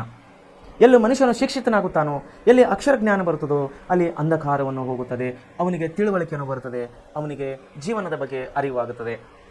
ಸೊ ಯಾವಾಗ ಜೀವನದ ಅರಿವು ಆಗುತ್ತದೋ, ಯಾವಾಗ ಅವನಿಗೆ ತಿಳುವಳಿಕೆಯನ್ನು ಬರುತ್ತದೋ, ಆವಾಗ ನಾವು ಅವನನ್ನು ಅಭಿವೃದ್ಧಿ ಕಾಣಬಹುದು ಅವನ ಹತ್ರ. ಸೊ ನಿರುದ್ಯೋಗ ಭಾರತದ ಆರ್ಥಿಕ ಸಾಮಾಜಿಕ ವ್ಯವಸ್ಥೆಯನ್ನು ಕಾಡುತ್ತಿರುವ ಸಮಸ್ಯೆಗಳಲ್ಲಿ ನಿರುದ್ಯೋಗ ಸಮಸ್ಯೆಯು ಕೂಡ ಒಂದು ಪ್ರಮುಖ ಸಮಸ್ಯೆಯಾಗಿದೆ. ನೋಡ್ರಿ, ನಿರುದ್ಯೋಗ ನಾನು ಕಳೆದ ಅಭ್ಯಾಸದಲ್ಲಿ ಕೂಡ ಇದನ್ನು ಸವಿವರವಾಗಿ ನಿಮ್ಮನ್ನು ತಿಳಿಸಿದ್ದೇನೆ. ಅದೇ ವಿಷಯ ಇನ್ನೊಂದು ಸಾರಿ ರಿಪೀಟ್ ಆಗಿ ಬರ್ತಾ ಇದೆ. ನಿರುದ್ಯೋಗ ಸಮಸ್ಯೆವೇ ಅಲ್ಲ, ಉದ್ಯೋಗ ಮಾಡಲು ಅವಕಾಶವಿದ್ದರೂ ಉದ್ಯೋಗ ಮಾಡದೆ ನಿರುದ್ಯೋಗ ಸೃಷ್ಟಿಸುತ್ತೇವೆ. ಎಷ್ಟೋ ಜನರು ಮೈಗಡರಾಗಿದ್ದಾರೆ, ಕೆಲಸ ಮಾಡೋಕ್ಕೆ ಅವರಿಗೆ ಆಗೋದಿಲ್ಲ, ಇಷ್ಟ ಇಲ್ಲ, ದಷ್ಟಪುಷ್ಟರಾಗಿರ್ತಾರೆ, ಬುದ್ಧಿ ಇದೆ, ತಲೆ ಇದೆ, ಶಕ್ತಿ ಇದೆ, ಜ್ಞಾನ ಎಲ್ಲವೂ ಇದೆ, ಆದರೆ ಕೆಲಸಕ್ಕೆ ಹೋಗೋದಿಲ್ಲ. ನಾವು ಅವರನ್ನು ಮೈಗಳರು ಅಂಥೇಳಿ ಕರೆಯೋರಾಗಿದ್ದೇವೆ. ಏನಾದರೂ ಕೇಳಿದ್ರೆ ಏನೋ ಒಂದು ಹೇಳ್ತಾರೆ. ಕೆಲ್ಸಕ್ಕೆ ಹೋಗಪ್ಪ ಅಂತಂದರೆ ಏನೋ ಒಂದು ನಿಮಿತಿ ಮಾಡ್ತಾರೆ. ಕೆಲ್ಸಕ್ಕೆ ಹೋಗಪ್ಪ ಅಂದರೆ ಏನೋ ಒಂದು ಕಾರಣವನ್ನು ನೆಪವನ್ನು ಒಡ್ಡಿ ಕೆಲ್ಸಕ್ಕೆ ಹೋಗೋದಿಲ್ಲ. ಇವರ ಅಂಥವ್ರಲಿಂದ ನಾವು ನಿರುದ್ಯೋಗನೂ ಸೃಷ್ಟಿ ಆಗ್ತಾ ಇದೆ. ಯಾಕಂದರೆ ಎಷ್ಟೋ ಕೆಲಸಗಳಿಗೆ ಲೇಬರ್ ಸಿಗ್ತಾ ಇಲ್ಲ, ಎಷ್ಟೋ ಒಂದು ಕಾರ್ಯಗಳಿಗೆ ನೌಕರರು ಸಿಗ್ತಾ ಇಲ್ಲ, ಆಳುಗಳು ಸಿಗ್ತಾ ಇಲ್ಲ. ಇದರಿಂದ ವೇತನ ಸಂಖ್ಯೆ ಕೊಡಲಿಕ್ಕೆ ಇಲ್ಲಿ ಓನರ್ಗಳಿಗೆ ಅಂದರೆ ಕೆಲಸ ಮಾಡಿಸಿಕೊಳ್ಳುವಂಥ ಓನರ್ಗಳಿಗೆ ಇಲ್ಲಿ ತುಂಬ ತೊಂದರೆ ಆಗ್ತಾ ಇರೋದು ನಾವು ಸಮಾಜದಲ್ಲಿ ಕಾಣ್ತಾ ಇದ್ದೇವೆ. ನೋಡಿ, ಭಾರತದ ಆರ್ಥಿಕ ಸಾಮಾಜಿಕ ವ್ಯವಸ್ಥೆಯನ್ನು ಕಾಡುತ್ತಿರುವ ಸಮಸ್ಯೆಗಳಲ್ಲಿ ಏನಾಗಿದೆ, ನಿರುದ್ಯೋಗ ಒಂದು ದೊಡ್ಡ ಸಮಸ್ಯೆ ಹಾಕುತ್ತಿದೆ. ಪ್ರತಿಯೊಂದು ಮನೆಯಲ್ಲಿ ಪ್ರತಿಯೊಂದು ವ್ಯಕ್ತಿಗೆ ಸೂಕ್ತವಾದಂತಹ ವಿದ್ಯೆಗಳನ್ನಿದ್ದರೆ ಆಯಾ ಕುಟುಂಬವು ಸುವ್ಯವಸ್ಥಿತವಾಗಿರುತ್ತದೆ. ಯಾವಾಗ ಆ ಕುಟುಂಬ ಅಭಿವೃದ್ಧಿ ಆಗ್ತದೆ, ಆ ಕುಟುಂಬ ಚೆನ್ನಾಗಿರ್ತದೋ, ಆ ಊರು ಚೆನ್ನಾಗಿರ್ತದೆ, ಆ ಜಿಲ್ಲೆ, ಆ ತಾಲೂಕು, ಆ ದೇಶ, ಆ ರಾಜ್ಯ ಎಲ್ಲವೂ ಚೆನ್ನಾಗಿರುತ್ತದೆ. 10 ಜನಕ್ಕೆ ಇರುವಂಥ ಕುಟುಂಬದಲ್ಲಿ ಒಬ್ಬನು ಅಥವಾ ಇಬ್ಬರು ದುಡಿಯೋರಾಗಿದ್ದಾಗ 8 ಜನ ಕೂತುಕೊಂಡು ತಿಂದಾಗ ಆ ಮನೆ ಹೇಗೆ ಉದ್ಧಾರ ಆಗೋದು? ಆ ಮನೆ ಬೆಳವಣಿಗೆ ಆಗೋದಾದ್ರೆ ಹೇಗೆ? ಯಾಕಂದರೆ ದುಡಿಯೋರು ಇಬ್ಬರು ಆಗಿದ್ದಾರೆ, ಕೂತುಕೊಂಡು ತಿನ್ನುವವರು 8 ಜನರಾಗಿದ್ದಾರೆ. ಸೊ ಇದನ್ನು 8 ಜನರನ್ನು ಕೂತುಕೊಂಡು ಮನೆಯಲ್ಲಿರ್ತಾರೆ, ಅದನ್ನು ನಾವು ನಿರುದ್ಯೋಗ ಅಂತ ಕರೆಯೋರಾಗಿದ್ದೇವೆ. ಯಾವಾಗ 10 ಜನ ಮನೆಯಲ್ಲಿರುವಲ್ಲಿ 10 ಜನ ದುಡಿಯೋರಾಗಿ ವಯಸ್ಕರು, ನಾನು ಚಿಕ್ಕ ಮಕ್ಕಳು ಮಾತಾಡ್ತಾ ಇಲ್ಲ, ಹೆಣ್ಣುಮಕ್ಕಳು ಕೂಡ ವಯಸ್ಕರ ಬಗ್ಗೆ ಮಾತಾಡ್ತಾ ಇಲ್ಲ, ಚಿಕ್ಕವ್ರ ಬಗ್ಗೆ ಮಾತಾಡ್ತಾ ಇಲ್ಲ. ವಯಸ್ಕರು ಅಂದರೆ ವಯಸ್ಸಿಗೆ ಬಂದವರು ದೊಡ್ಡವರು, ಅವರು ಹೆಣ್ಣು ಮಕ್ಕಳೇ ಆಗಿರ್ಬೋದು, ಗಂಡು ಮಕ್ಕಳೇ ಆಗಿರ್ಬೋದು, ಅವರಿಗೆ ತಕ್ಕಂತಹ ಕೆಲಸಕ್ಕೆ ಹೋದಾಗ ಆ ಮನೆಯು ಬೇಗವಾಗಿ ಅಭಿವೃದ್ಧಿ ಹೊಂದುತ್ತದೆ. ಯಾವಾಗ ಆ ಮನೆ ಬೇಗವಾಗಿ ಅಭಿವೃದ್ಧಿ ಹೊಂದುತ್ತದೆ, ಅವರ ಕುಟುಂಬವು ಚೆನ್ನಾಗಿರುತ್ತದೆ, ಆ ರಾಜ್ಯ, ಆ ದೇಶ, ಆ ಸಮಾಜ ಎಲ್ಲವೂ ಒಳ್ಳೆಯದಾಗಿರುತ್ತದೆ. ಅಲ್ಲಿ ನಿರುದ್ಯೋಗ ಅನ್ನೋದು ನಾವು ಕಾಣೋದಿಲ್ಲ. ನೋಡ್ರಿ, ನಿರುದ್ಯೋಗಕ್ಕೆ ಹಲವಾರು ಕಾರಣಗಳಿವೆ. ಅವುಗಳ ಅತಿಯಾದ ಜನಸಂಖ್ಯೆ, ಇದ್ರ ಬಗ್ಗೆ ನಾವು ಮಾತಾಡಿದ್ದೇವೆ. ಜನಸಂಖ್ಯೆ, ಯಾಂತ್ರೀಕರಣ, ಅತಿಯಾದ ಶ್ರಮ ವಿಭಜನೆ, ಸಾಮಾಜಿಕ ಅಸಮಾನತೆ, ಬಂಡವಾಳದ ಕೊರತೆ, ಅನಕ್ಷತೆ ಮೊದಲಾದವುಗಳು ನಾವು ಗುರುತಿಸಬಹುದಾಗಿದೆ. ನೋಡಿರಿ, ಬಂಡವಾಳದ ಕೊರತೆ, ಕ್ಯಾಪಿಟಲ್ ಅಂತೀವಿ ನಾವು, ವರ್ಕಿಂಗ್ ಕ್ಯಾಪಿಟಲ್ ಅಂತೇಳಿ ಕರಿತೀವಿ ಇಂಗ್ಲೀಷ್ನಲ್ಲಿ. ದುಡಿಮೆ ಬಂಡವಾಳ, ಇದನ್ನು ನಾವು ಕನ್ನಡದಲ್ಲಿ ದುಡಿಮೆ ಬಂಡವಾಳ ಅಂತ ಕರೆಯೋರಾಗಿದ್ದೇವೆ. ದುಡಿಮೆ ಬಂಡವಾಳ ಅಂದರೆ ಏನೋ ಒಂದು ಕೆಲಸ ಮಾಡಬೇಕಂದ್ರೆ ದುಡ್ಡನ್ನು ಬೇಕು. ಉದಾಹರಣೆಗೆ ಒಂದು ಕಿರಾಣಿ ಅಂಗಡಿ ಹಾಕಬೇಕಂದ್ರೆ ದುಡ್ಡು ಬೇಕಾಗುತ್ತದೆ. ಒಂದು ಸೈಕಲ್ ಶಾಪ್ ಹಾಕಬೇಕಂದ್ರೆ ದುಡ್ಡು ಬೇಕು, ಒಂದು ಬೇಕರಿ ಹಾಕಬೇಕಂದ್ರೆ ದುಡ್ಡು ಬೇಕು, ಒಂದು ಬಟ್ಟೆ ಅಂಗಡಿ ಹಾಕಬೇಕಂದ್ರೆ ದುಡ್ಡು ಬೇಕು, ಒಂದು ಬುಕ್ ಡಿಪೋನ ಪ್ರಾರಂಭ ಮಾಡಬೇಕಾದ್ರೆ, ಒಂದು ಜಿರಾಕ್ಸ್ ಅಂಗಡಿ ಸ್ಟಾರ್ಟ್ ಮಾಡಬೇಕಂದ್ರೆ ದುಡ್ಡು ಬೇಕು. ಇದಕ್ಕೆ ದುಡಿಮೆ ಬಂಡವಾಳ ಅಂತೇಳಿ ನಾವು ಕರೆಯೋರಾಗಿದ್ದೇವೆ. ಅದನ್ನೇ ಇಂಗ್ಲೀಷ್ನಲ್ಲಿ ವರ್ಕಿಂಗ್ ಕ್ಯಾಪಿಟಲ್ ಅಂತಾರೆ. ಬಂಡವಾಳದ ಕೊರತೆ, ಎಷ್ಟೋ ಜನ ಕೆಲಸ ಮಾಡಬೇಕಂತಾರೆ, ಅವ್ರ ಹತ್ರ ಬಂಡವಾಳ ಇಲ್ಲ. ಎಷ್ಟೋ ಜನ ಬಂಡವಾಳ ಇದೆ, ಅವರಿಗೆ ಅಕ್ಷರ ಜ್ಞಾನ ಇಲ್ಲ. ನೋಡಿ, ಅನಕ್ಷರತೆ ಇದೆ. ಕೆಲಸ ಮಾಡಬೇಕಂದ್ರೆ ದುಡ್ಡಿಲ್ಲ, ದುಡ್ಡಿದ್ದವ್ರ ಹತ್ರ ಹಣ ಇಲ್ಲ, ಹಣ ಇದ್ದವ್ರ ಹತ್ರ ಜ್ಞಾನ ಇಲ್ಲ. ಸೊ ಇವೆಲ್ಲವನ್ನು ನಾವು ಬಗೆಹರಿಸಿದಾಗ ಮಾತ್ರ ನಮ್ಮ ದೇಶವನ್ನು ನಾವು ಅಭಿವೃದ್ಧಿ ಪಥದ ಕಡೆ ತೆಗೆದುಕೊಂಡು ಹೋಗಬಹುದು. ನಿರುದ್ಯೋಗವು ಸಮಾಜದ ಮೇಲೆ ಕೆಟ್ಟ ಪರಿಣಾಮವನ್ನು ಬೀರುವುದಾಗಿದೆ. ನೋಡಿ, ನಿರುದ್ಯೋಗವು ಸಮಾಜದ ಮೇಲೆ ಕೆಟ್ಟ ಪರಿಣಾಮವನ್ನು ಬೀರುವುದಾಗಿದೆ. ನಿರುದ್ಯೋಗ ಸಮಸ್ಯೆಯು ಬಡತನ, ಅನಾರೋಗ್ಯ, ಭ್ರಷ್ಟಾಚಾರ, ಕೌಟುಂಬಿಕ ವಿಘಟನೆ, ಮೋಸ, ವಂಚನೆ, ಕಳ್ಳತನ, ವ್ಯಭಿಚಾರ. ನೋಡಿ, ನಿರುದ್ಯೋಗತೆಗಳು ಏನೇನು ಸಮಸ್ಯೆಗಳಾಗ್ತಾ ಇರೋದು. ಬಡತನ ಬರ್ತದೆ, ಕೆಲಸ ಇಲ್ಲ ಅಂದ್ರೆ ಮನೆಯಾಗ ಅವರಿಗೆ ಅನಾರೋಗ್ಯ ಆಗಿಬಿಡ್ತದೆ, ಯಾಕಂದ್ರೆ ದುಡ್ಡಿಲ್ಲ ಹಾಸ್ಪಿಟಲ್ ತೋರಿಸ್ಕೊಳ್ಳಿಕ್ಕೆ. ಭ್ರಷ್ಟಾಚಾರ ಆಗ್ತದೆ, ಯಾಕಂದ್ರೆ ಅವನು ಬೇರೆ ತಪ್ಪು ಕೆಲಸ ಮಾಡಲಿಕ್ಕೆ ದಾರಿಗೆ ಹೋಗ್ತಾನೆ ಆ ವ್ಯಕ್ತಿ. ಕೌಟುಂಬಿಕ ವಿಘಟನೆ, ಗಂಡ ಹೆಂಡತಿಗೂ ಜಗಳಗಳಾಗಿ ಎಷ್ಟೋ ಗಂಡ ಹೆಂಡತಿ ಸಂಸಾರ ಕುಟುಂಬಗಳು ಒಡೆದು ಹೋಗಿದೆ. ಯಾಕಂದರೆ ಕೆಲಸ ಮಾಡೋದಿಲ್ಲ, ಕೆಲಸ ಮಾಡಲಿಕ್ಕೆ ಅವರಿಗೆ ಕೆಲಸ ಇಲ್ಲ.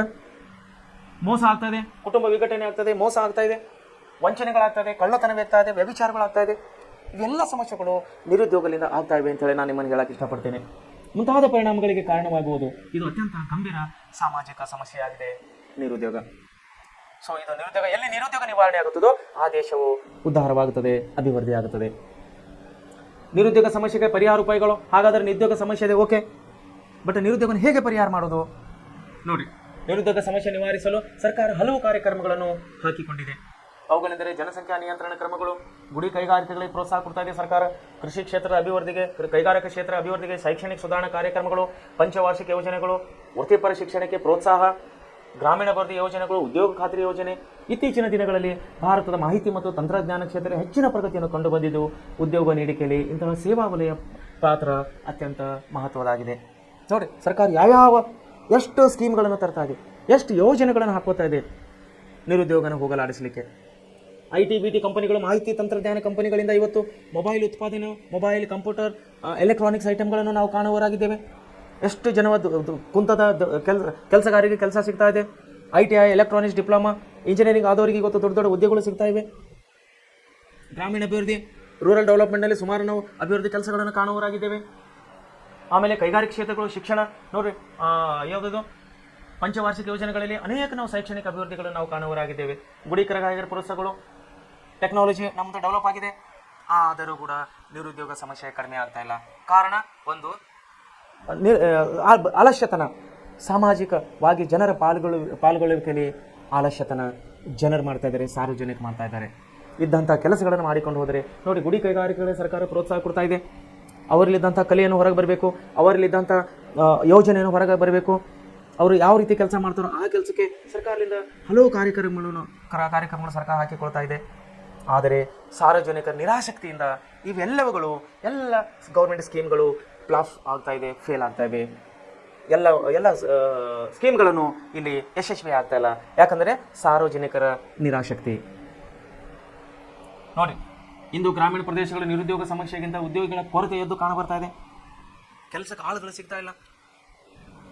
ಕಾರಣ ಗ್ರಾಮೀಣ ಯುವಕ ಯುವತಿಯರು ಉದ್ಯೋಗಗಳನ್ನು ಆರಿಸಿ ನಗರಗಳತ್ತ ಧಾವಿಸ್ತಾ ಇದ್ದಾರೆ. ಗ್ರಾಮೀಣ ಕೃಷಿ ಕ್ಷೇತ್ರ ದುಡಿಯಲು ಕೆಲಸಗಾರಿಲ್ಲದೆ ಕೃಷಿ ಚಟುವಟಿಕೆಗಳು ಕಡಿಮೆ ಆಗ್ತಾ ಇದ್ದಾವೆ. ಅದೇ ರೀತಿ ನಗರ ಪ್ರದೇಶಗಳಲ್ಲಿ ನಿರ್ದಿಷ್ಟ ವಿಶೇಷ ಪರಿಣಿತಿಯ ಕಾರ್ಮಿಕರ ಕೊರತೆಯನ್ನು ನಾವು ಇಲ್ಲಿ ಕಾಣಲಾಗಿದೆ. ನೋಡಿ, ಪರಿಣಿತಿ ಮತ್ತೆ ಇಲ್ಲಿ ಬಂತು ನೋಡ್ರಿ. ಪರಿಣಿತಿ ಅಂದರೆ ಸ್ಪೆಷಲ್ ಟ್ರೈನಿಂಗ್. ಉದ್ಯೋಗದಾತರಿಗೆ ಅವರಿಗೆ ಏನಂತ ವಿಶೇಷ ಪರಿಣಿತಿ ಇಲ್ಲ, ಅವ್ರಿಗೆ ಕೆಲಸ ಮಾಡ್ತಾ ಅಂತಾರೆ, ಅವರಿಗೆ ಟ್ರೈನಿಂಗ್ ಇಲ್ಲ. ಇವೆಲ್ಲ ರೀತಿಗಳಿಂದ ನಾವು ನಿರುದ್ಯೋಗಗಳನ್ನು ನೋಡಿ. ಕಾನೂನು ಕಾಯ್ದೆಗಳಿಗೆ ಬದ್ಧವಾದಂತಹ ನಿಗದಿತ ಕಾರ್ಯಕ್ಷೇತ್ರಗಳಲ್ಲಿ ಕೆಲಸ ಮಾಡುವವರನ್ನು ಸಂಘಟಿತ ಕೆಲಸಗಾರರು ಎಂದು ಕರೆಯುತ್ತೇವೆ. ನೋಡಿ, ಕಾನೂನು ಕಾಯ್ದೆಗಳಿಗೆ ಬದ್ಧವಾದಂತಹ ನಿಗದಿತ ಕ್ಷೇತ್ರಗಳಲ್ಲಿ ಕೆಲಸ ಮಾಡುವವರು ನಾವು ಸಂಘಟಿತ ಕೆಲಸಗಾರರು ಎಂದು ಕರೆದಾಗ, ಸಂಘಟಿತ ವಲಯದಲ್ಲಿ ಪ್ರತಿಯೊಬ್ಬ ಕೆಲಸಗಾರನ ಕಾರ್ಯದ ಬಗ್ಗೆ ನಿಶ್ಚಿತ ನಿಯಮಗಳಿರುತ್ತವೆ. ಸಂಘಟಿತ ಕಾರ್ಯಕ್ಷೇತ್ರದಲ್ಲಿ ಅಧಿಕಾರದ ಏಣಿ ಶ್ರೇಣಿ ವ್ಯವಸ್ಥೆಯಲ್ಲಿರುತ್ತದೆ. ಸಂಘಟಿತ ಕೆಲಸಗಾರರಿಗೆ ವಿಶೇಷ ಪರಿಣಿತಿ, ತರಬೇತಿ, ಪ್ರತಿಭೆ, ಅನುಭವ, ಶೈಕ್ಷಣಿಕ ವಿದ್ಯಾರ್ಹತೆ ಅವಕಾಶಗಳಿರುತ್ತವೆ. ಇವರ ಕೆಲಸ ವ್ಯವಹಾರಗಳನ್ನು ಬರಹ ರೂಪದಲ್ಲಿ ಇರುತ್ತವೆ. ಇವರಿಗೆ ನಿಗದಿತ ವೇತನ, ಭತ್ಯೆ, ವಿರಾಮ ವೇತನ, ನಿವೃತ್ತಿ ವೇತನ ಸೌಲಭ್ಯಗಳನ್ನು ಸರ್ಕಾರದಿಂದ ನೀಡಲಾಗುತ್ತದೆ. ಅಲ್ಲದೆ ವೈದ್ಯಕೀಯ ಸೌಲಭ್ಯಗಳು ಕೂಡ ಒದಗಿಸ್ತಾ ಇದ್ದಾರೆ. ಇವರು ದಿನದಿಂದ ನಿಗದಿತ ಸಮಯದಲ್ಲಿ ಮಾತ್ರ ಕೆಲಸ ಕಾರ್ಯನಿರ್ವಹಿಸ್ತಾ ಇದ್ದಾರೆ. ಖಾಸಗಿ ಕಂಪನಿಗಳು, ಕೈಗಾರಿಕೆಗಳು, ಸರ್ಕಾರಿ ಇಲಾಖೆಗಳು, ಶಾಲಾ ಕಾಲೇಜುಗಳು, ವಾಣಿಜ್ಯ, ಬ್ಯಾಂಕು, ವಿಮಾ ಕಂಪನಿ, ಸೈನ್ಯ, ಇಂತಹ ಕೆಲವು ಕ್ಷೇತ್ರಗಳಲ್ಲಿ ಕೆಲಸಗಾರನು ಸಂಘಟಿತ ಕೆಲಸಗಾರ ಅಂತೇಳಿ ನಾವು ಕರೆಯುವವರಾಗಿದ್ದೇವೆ. ಅಸಂಘಟಿತ ಕಾರ್ಯ ಅಂದರೆ ಯಾರು? ಯಾವುದೇ ನಿರ್ದಿಷ್ಟ ಕಾಯ್ದೆ, ಕಾನೂನು ಅಥವಾ ಸಂಘಟನೆ ನಿಯಂತ್ರಣಕ್ಕೆ ಒಳಪಡದೆ ಜೀವನ ನಿರ್ವಹಣೆಗಾಗಿ ತಮ್ಮ ಪಾಡಿಗೆ ವಿವಿಧ ಕಸುಬುಗಳಲ್ಲಿ ತೊಡಗಿಸಿಕೊಂಡ ದಿನಗೂಲಿ ಅಥವಾ ಇನ್ನಿತರ ರೂಪದ ಆರ್ಥಿಕ ಪ್ರತಿಫಲ ಪಡೆಯುವ ಶ್ರಮಿಕರನ್ನು ಅಸಂಘಟಿತ ಕಾರ್ಮಿಕರು ಅಥವಾ ಕೆಲಸಗಾರರು ಎಂದು ನಾವು ಕರೆಯುವವರಾಗಿದ್ದೇವೆ. ಅಸಂಘಟಿತ ಕೆಲಸಗಾರರ ಕಾರ್ಯಕ್ಷೇತ್ರವು ವಿಶಾಲವಾಗಿದೆ. ಈ ಕ್ಷೇತ್ರವು ಸರ್ಕಾರದ ನಿಯಂತ್ರಣಕ್ಕೆ ಒಳಪಟ್ಟಿಲ್ಲ. ಸರ್ಕಾರದ ನಿಯಂತ್ರಣಕ್ಕೆ ಒಳಪಟ್ಟಂತಹ ಸಂಸ್ಥೆಗಳಲ್ಲಿ ಕೆಲಸ ಮಾಡುವುದನ್ನು ನಾವು ಸಂಘಟಿತ ಕೆಲಸಗಾರರು ಅಂತ ಕರೆದಾವೆ. ಸರ್ಕಾರದ ನಿಯಂತ್ರಣದ ಇಲ್ಲದ ಸಂಸ್ಥೆಗಳಲ್ಲಿ ಕೆಲಸ ಮಾಡುವವರನ್ನು ನಾವು ಅಸಂಘಟಿತ ಕಾರ್ಮಿಕರು ಅಂತ ಹೇಳಿ ಕರೆಯುವವರಾಗಿದ್ದೇವೆ. ಮನೆ ಕೆಲಸಗಾರರು, ಗೃಹ ನಿರ್ಮಾಣ ಕೂಲಿಕಾರರು, ಕೃಷಿ ಕಾರ್ಮಿಕರು ಅಲ್ಲದೆ ತಾವೇ ಸ್ವತಃ ಬೀದಿಗಳಲ್ಲಿ ತರಕಾರಿ ಮಾರಾಟ, ವಸ್ತುಗಳ ಮಾರಾಟ, ವಾಹನ ರಿಪೇರಿ ಮಾಡುವವರು, ತುಳು ಗಾಡಿಯ ಮೇಲೆ, ತಲೆಯ ಮೇಲೆ ತರಕಾರಿ ಇತರ ವಸ್ತುಗಳನ್ನು ಹೊತ್ತು ಮಾರಾಟ ಮಾಡುವವರು ಕ್ಷೇತ್ರಗಳಲ್ಲಿ ಅಸಂಘಟಿತ ಕೆಲಸಗಾರರಾಗಿದ್ದಾರೆ. ಅಸಂಘಟಿತ ಕೆಲಸಗಾರ ಮಾಡುವ ದುಡಿಮೆಗೆ ಯಾವುದೇ ನಿಗದಿತ ನಿಯಮ ಸಮಯಗಳು ಇರುವುದಿಲ್ಲ. ಇವರ ದುಡಿಮೆಗೆ ಕಡಿಮೆ ಕೂಲಿ ನೀಡಲಾಗುತ್ತದೆ. ಅಲ್ಲದೆ ಇವರಿಗೆ ಯಾವುದೇ ಉಚಿತ ವೈದ್ಯಕೀಯ ಸೌಲಭ್ಯಗಳು ಇರುವುದಿಲ್ಲ. ಇವರ ಕೆಲಸಕ್ಕೆ ಭದ್ರತೆ ಮತ್ತು ನಿಗದಿತ ವೇತನ, ವಿರಾಮ ವೇತನ, ನಿವೃತ್ತಿ ವೇತನ ಹಾಗೂ ಭತ್ಯೆಗಳ ಸೌಲಭ್ಯ ಇರುವುದಿಲ್ಲ. ಅಂತೆಯೇ ಇವರು ಉದ್ಯೋಗಪತಿಗಳಿಂದ ಹಲವಾರು ರೀತಿಯಲ್ಲಿ ಶೋಷಣೆಗೆ ಒಳಗಾಗ್ತಾ ಇದ್ದಾರೆ. ನೋಡಿ, ಚಹಾ ಅಂಗಡಿದವರು ಇಲ್ಲಿ ತರಕಾರಿ ಮಾರ್ತಾ ಇದ್ದಾರೆ, ಇಲ್ಲಿ ಚಹಾ ಅಂಗಡಿ ಇದೆ, ಕೃಷಿ ಕಾರ್ಮಿಕ ಇದ್ದಾನೆ, ಇಲ್ಲಿ ತರಕಾರಿ ಮಾರ್ತಾ ಇದ್ದಾರೆ. ಇವರಿಗೆ ಯಾವುದಾದ್ರೂ ನಿರ್ದಿಷ್ಟವಾದಂಥ ವೇತನ ಇದೆಯಾ? ಇವರಿಗೆ ಯಾವುದಾದ್ರೂ ನಿರ್ದಿಷ್ಟವಾದಂಥ ವೇತನ, ಇಷ್ಟೇ ಕೆಲಸ ಮಾಡಬೇಕು, ಹೀಗೆ ಮಾಡಬೇಕು, ಇಷ್ಟೇ ಸಂಬಳ ಸಿಗುತ್ತದೆ, ಹೀಗೆ ಏನಾದರೂ ನಿಯಮ ಇದೆಯಾ? ಇಲ್ಲ ವಿದ್ಯಾರ್ಥಿಗಳಿಗೆ. ಸೊ ಇವರನ್ನು ನಾವು ಅಸಂಘಟಿತ ಕಾರ್ಮಿಕರು ಅಂಥೇಳಿ ಕರೆಯುವವರಾಗಿದ್ದೇವೆ. ಸೊ ಇಲ್ಲಿಗೆ ಈ ಪಾಠವನ್ನು ಮುಕ್ತಾಯ ಆಗ್ತಾ ಇದೆ. ದಯಮಾಡಿ ಈ ಪಾಠವನ್ನು ತಾವೆಲ್ಲರೂ ಒಳ್ಳೆಯ ರೀತಿಯಿಂದ ಚೆನ್ನಾಗಿ ಕೇಳಿದಿರಿ ಅಂತ ಅನ್ಕೋತೀನಿ. ಮನೆಯಲ್ಲಿ ತಾವುಗಳ ಈ ಪಾಠವನ್ನು ದಿನಕ್ಕೆ 4ರಿಂದ 5 ಸಾರಿ ಈ ಪಾಠವನ್ನು ತಾವು ಮನಪೂರ್ವಕವಾಗಿ ತಾವು ಸ್ವತಃ ಓದುವುದರಿಂದ ಇನ್ನೂ ಹೆಚ್ಚಾಗಿ ತಾವು ಈ ಪಾಠದಲ್ಲಿ ಹೆಚ್ಚಿನ ವಿಷಯಗಳನ್ನು ನೆನಪಿನಲ್ಲಿಟ್ಟುಕೊಳ್ಳಬಹುದು. ಮುಂದೆ ಈ ಪಾಠವು ನಿಮಗೆ ನಿಮ್ಮ ಪರೀಕ್ಷೆ ಮತ್ತು ದೃಷ್ಟಿಯಿಂದ ಹಾಗೂ ನಿಮ್ಮ ಜೀವನ ದೃಷ್ಟಿಯಿಂದ ಅತಿ ಮುಖ್ಯವಾಗಿದೆ ಅಂತೇಳಿ ನಾನು ಹೇಳಕ್ಕೆ ಇಷ್ಟಪಡ್ತಾ ಇದ್ದೇನೆ. ಈ ಪಾಠವನ್ನು ಇಲ್ಲಿಗೆ ಮುಗಿಸ್ತಾ ಇದ್ದೇನೆ. ನಮಸ್ಕಾರಗಳು.